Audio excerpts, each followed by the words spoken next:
Doktor, saluran darah saya dah sumbat lebih 10 tahun. 10 tahun lepas saya buat angiogram, dia kata saluran darah saya dah blok 100%, tak boleh buat apa-apa. Saya masih sakit dada. Saya buat kerja-kerja berat, sakit dada merebak pergi dekat tengkuk. Apa saya boleh buat, doktor?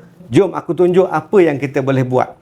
Kau tengok mamak ni, tarikh lahir dia 15 hari bulan 2 1966. Tak tua sangat lagi, tapi saluran darah sebelah kanan kau tengok ni, ini saluran darah sebelah kanan hitam mengalir, lepas tu tiba-tiba berhenti.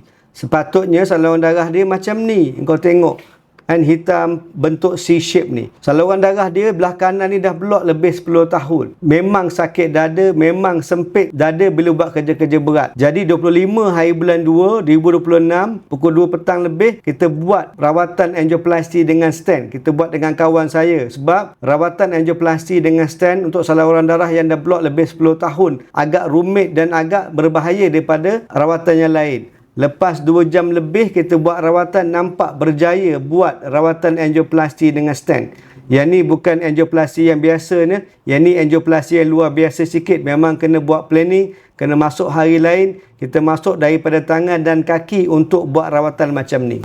Jadi aku nak bagi tahu engkau orang, tak semestinya rawatan angioplasti dan stent boleh buat hari yang sama kita buat angiogram. Kadang-kadang kita buat angiogram nampak saluran darah tu blok lain macam. Nak buat ambil masa yang lama, risiko agak tinggi, agak rumit.